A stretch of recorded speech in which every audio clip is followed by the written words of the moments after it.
tal? Aquí su amigo Antonio López García dándoles la bienvenida a su canal de Mente Independiente, un espacio dedicado a promover libros, escritores y editoriales del ámbito independiente aquí en México.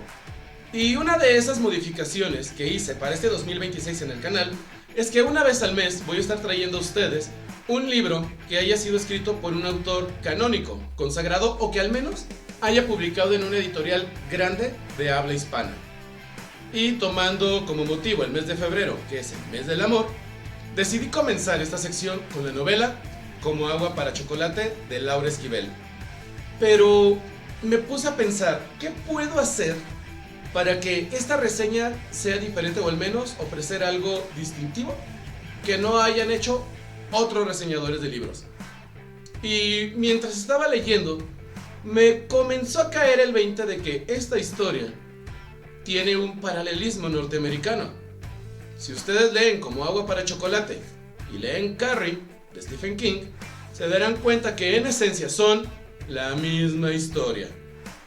Así es, aunque lo duden, el realismo mágico de Laura Esquivel tiene su paralelismo en el horror de Stephen King. Y si no me creen, pues acompáñenme a este video en donde estaremos analizando los paralelismos entre Como agua para chocolate de Laura Esquivel y Carrie de Stephen King.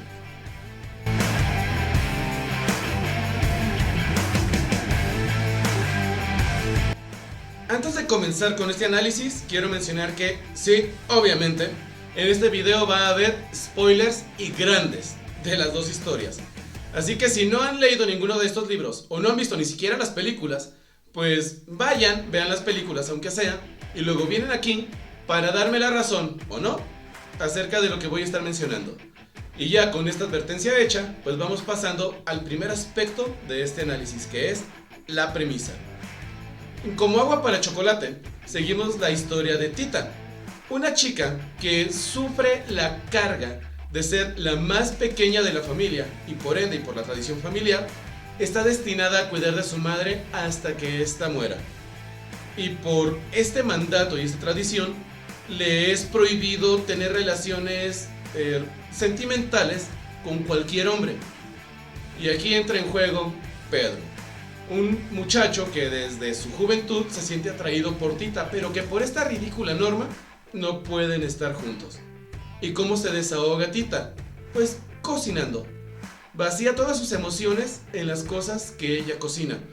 Y al hacer esto, pues digamos que las comidas tienen efectos mágicos con las personas que los comen. Digamos que es una especie de cocina alquímica. Sus emociones alteran la naturaleza de las sustancias.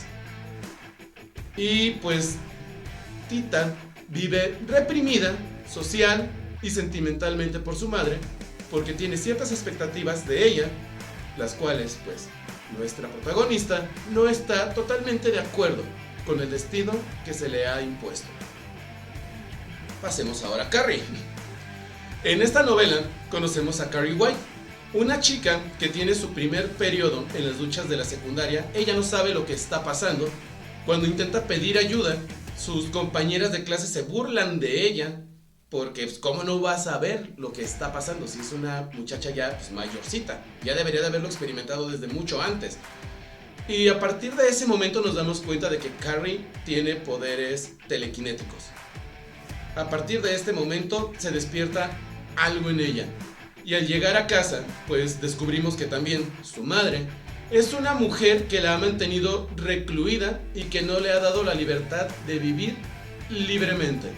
Y es a partir de este descubrimiento de sus poderes que Carrie comienza a renegar de ese aislamiento que su madre le ha impuesto, ya que para donde quiera que voltee, la mujer solo ve pecado. Entonces, desde la premisa, vemos ya algunos elementos que tienen en común estas dos obras, pero conforme vayamos avanzando, se van a dar cuenta que esos paralelismos no van a ser más que incrementarse. Así que vamos pasando al segundo elemento de este análisis. Pasemos a lo que son las protagonistas, Tita de la Garza y Carrie White. Desde su nacimiento, ambas ya comparten características que las marcan como este arquetipo de personaje que vamos a estar analizando. ya que Tita nace prematuramente, porque desde el vientre materno lloraba. De hecho, Nacha, la cocinera, la escuchaba llorar desde el vientre de la madre. Y en un intento desesperado por salir y desahogar ese llanto, nace prematuramente en la sala de la cocina. Y es tanto el llanto que pues la inunda. Y cuando el agua se seca, queda suficiente sal para llenar varios costales, y los cuales son utilizados para cocinar durante muchísimo tiempo. Y con Carrie, el nacimiento también es, digamos, traumático, porque su madre no sabía que estaba embarazada. Pensaba que cargaba con un mal a causa del pecado, que era una especie de cáncer. Y ella está en soledad en su casa, sufriendo los dolores. Es muy impactante y sanguinario el nacimiento de Carrie. Y cuando su madre se da cuenta que lo que tenía pues realmente era un embarazo y que ve a Carrie, su primer instinto es pues quitarle la vida. Pero no lo hace. Decide conservar a Carrie y criarla lejos del pecado. Otro aspecto que vamos a analizar de estas protagonistas es el origen de esa naturaleza sobrenatural que ambas poseen. Por un lado, tenemos a Tita, que su talento consiste en la cocina alquímica. Lo que ella prepara detona de diferentes situaciones o emociones en las personas que consumen su comida. Y todo depende de la emoción que a ella misma la embarga mientras está cocinando.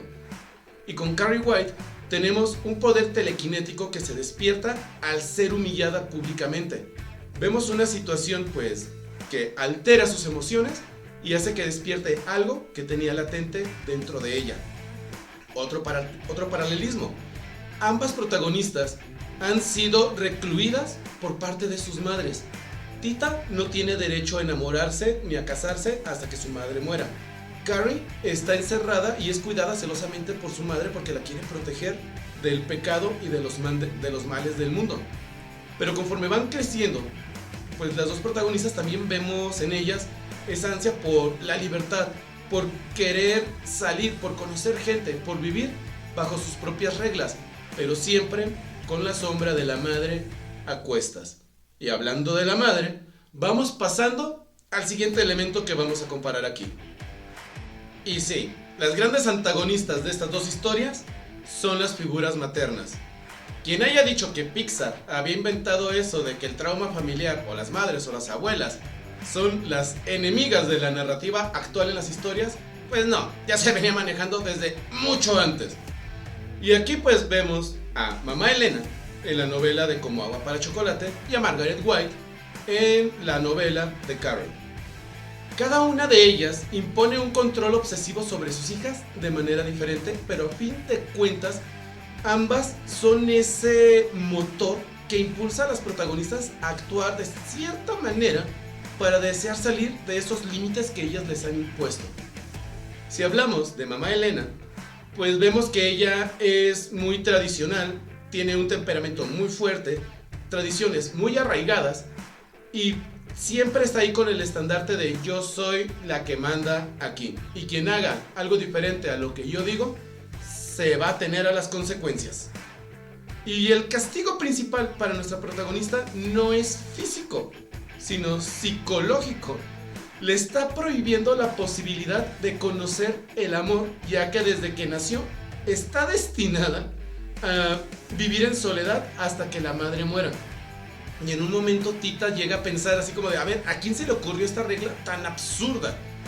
Si yo no me caso, ¿quién va a cuidar de mí? O sea, ¿cómo se les pasó por la mente esta ridiculez de condenar a una persona a pasar toda su vida cuidando de su madre, pero dejándola desamparada a ella misma? Y pues en ese, digamos, control que impone la madre, vemos cómo siempre va 2 pasos adelante cuando Tita intenta verse libre de las cadenas. Quiere verse con Pedro, la madre encuentra una manera de detenerla. Quiere, bueno, independientemente de la situación, pues ya no le voy a dar más vueltas. Siempre va 2 pasos adelante. Y en el caso de Margaret White, vemos a una mujer que es una fanática religiosa, pero muy extremista y que tiene una visión distorsionada de la fe. Y de alguna manera todos esos miedos y traumas que ella carga, impulsados por esta fe tan ciega, se los ha transmitido a su hija. no la deja vivir con libertad por miedo a que peque y eso la condene al infierno. ¿Y qué pasa con Carrie? Cuando ella despierta sus poderes, se da cuenta de que ella tiene una herramienta para defenderse de su madre. Pero a final de cuentas, es su madre. Por más que ella desee liberarse del yugo de esta mujer, sabe que pues no puede porque iría en contra de todo lo que es como natural, por decirlo así. A pesar de que su madre es así con ella, Carrie White realmente la ama. Y a pesar de querer la libertad, sí, comienza a ser un poco más libre. Pero siempre dentro de los límites que su misma madre le ha impuesto. Porque al igual que la madre, Carrie, hasta cierto punto, también tiene miedo de convertirse en una figura pecadora e irse al infierno. Y estas madres no obran así solamente porque sí, sino porque tienen un instrumento que utilizan como método de control para sus hijas. Y sí, ambas madres tienen su Biblia bajo el brazo. Por parte de mamá Elena, pues no es una Biblia tal cual en sentido figurado. Con la madre de Carrie sí. Mamá Elena, ¿qué es lo que ella sigue o quiere, digamos, poner en práctica? Pues el manual de Carreño.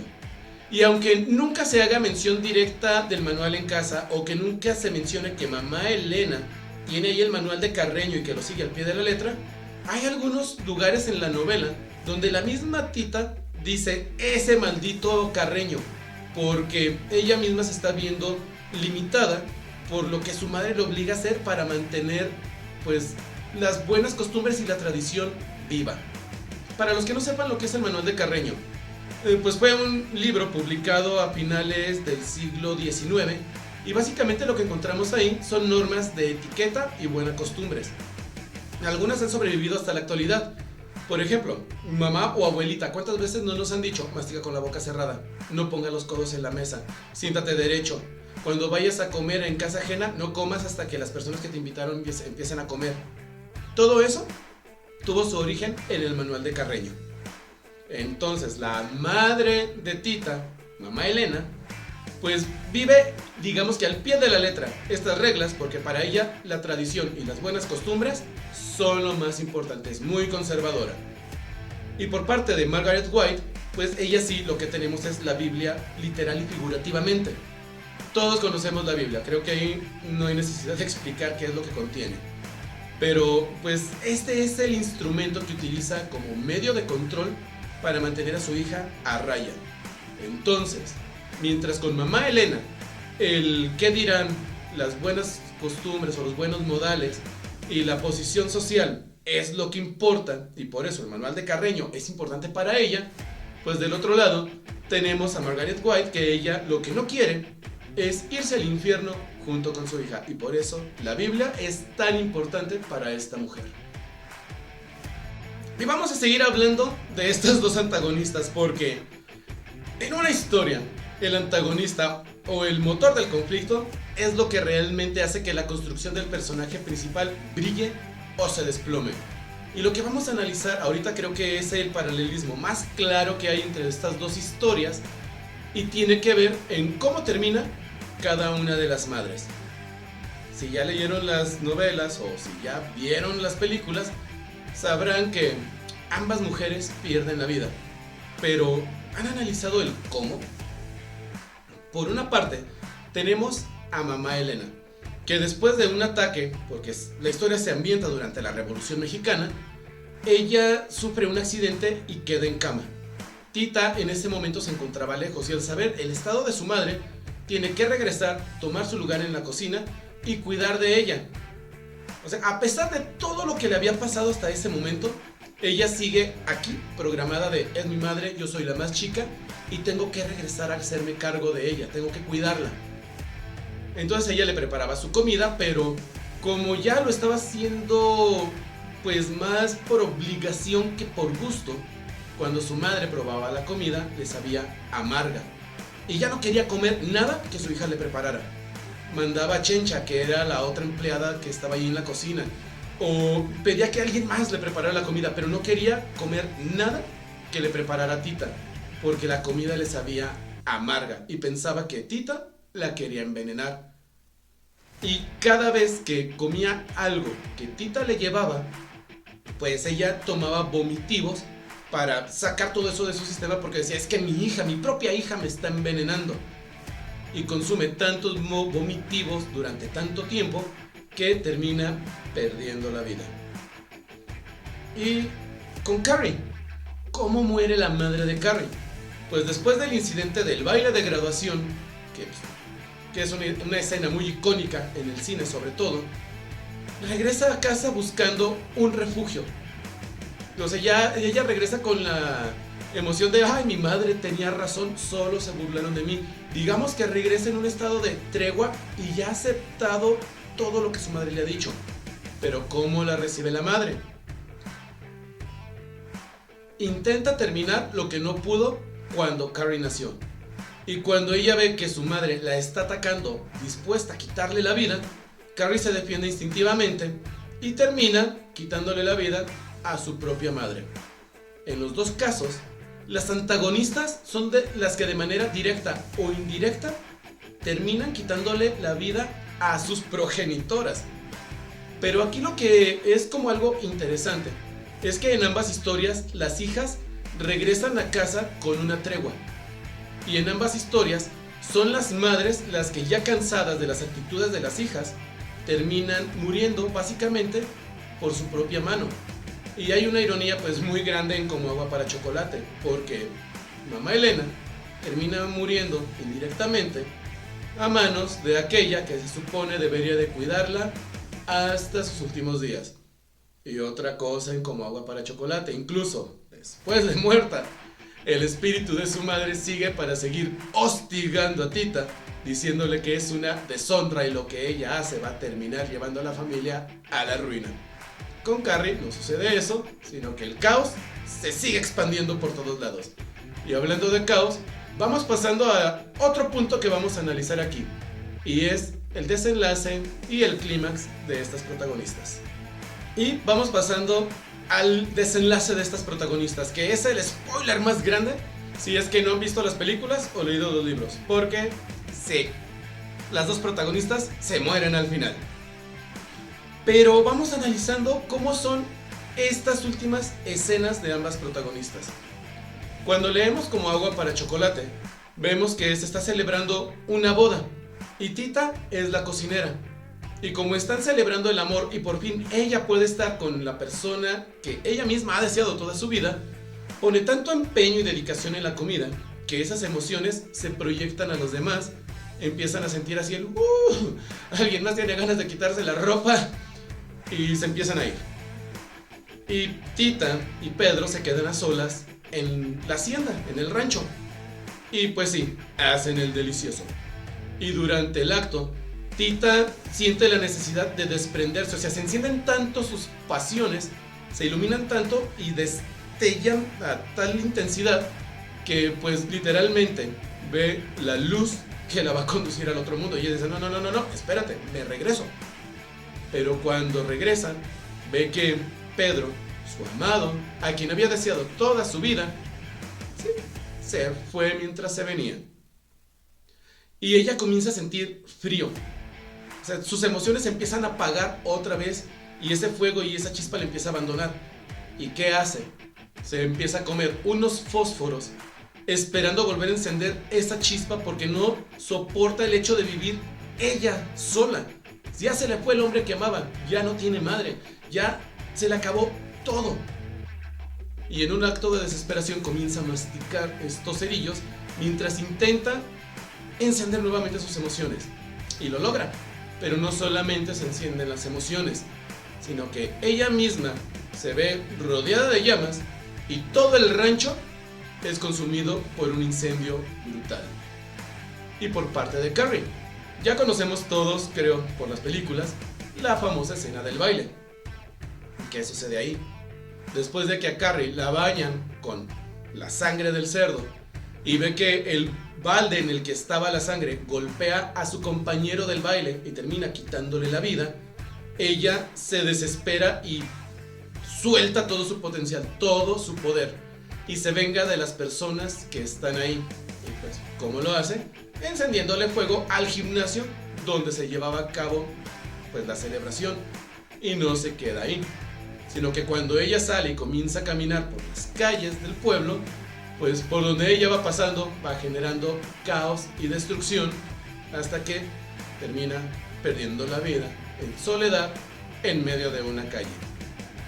Sí, así termina Carrie. Si han visto solamente la película, ya les spoilé también el final del libro. Pero bueno, ¿qué vemos aquí? Que ambas protagonistas terminan solas, utilizan sus habilidades para terminar con el sufrimiento propio y de los demás, y que terminan muriendo en completa soledad. Pero ahí no se muere el legado. Vamos pasando al último punto que vamos a analizar en esta comparativa. Y vamos abordando el último punto de este análisis, que es la voz narrativa. Si ustedes han leído estos libros, no sé si notaron este detalle, pero estas historias no se cuentan, digamos, por el protagonista o por un narrador omnipresente, sino que quienes están contando las historias son personas que sobrevivieron al hecho, como en el caso de Carrie. Son entrevistas, son periódicos, son personas que fueron testigos de lo que sucedió esa noche con Carrie. O bueno, es una investigación, digamos, de quién era Carrie y por qué hizo lo que hizo. Y ahí, pues un personaje que tiene bastante importancia en esta, digamos, recorrido o en esta recuperación de acciones es Susnell, una de las compañeras de la escuela de Carrie. Y cuando leemos Como agua para chocolate, la historia está contada desde el punto de vista de la sobrina nieta de Tita, que encontró el recetario de la protagonista. Fue lo único que sobrevivió al incendio. Ese fue el legado que dejó. Entonces, en esta historia vemos cómo la historia de estas protagonistas no se narra a través de los ojos de un narrador omnipresente o de su propia voz, sino que dejaron un legado. Un legado de amor a través de la comida, en el caso de Tita. Y la otra, un legado de miedo y destrucción por parte de Carrie. Pero incluso en ese detalle, en la voz narrativa, vemos que ambos libros cuentan la historia en retrospectiva, desde las personas que fueron testigos o que conocen la historia. Y ahí lo tienen, Como agua para chocolate y Carrie. Dos obras que nos hablan de cómo una represión injustificada rompe poco a poco la psique de las protagonistas y les llevan a un camino que sí o sí va a conducir al dolor y al trauma, heredado por las mismas personas que les dieron la vida. Si les gustó este análisis comparativa, pues díganmelo aquí en los comentarios y voy a ver la manera de encontrar más paralelismos con otras historias para después traerles más videos de este mismo tipo. Y en el próximo video pues vamos a hacer también una dinámica un tanto diferente a lo que suelo hacer en el canal. Así que manténganse atentos y esperen las notificaciones. Y yo no me voy sin antes recordarles que en México hay talento, solo falta apoyarlo. Nos vemos.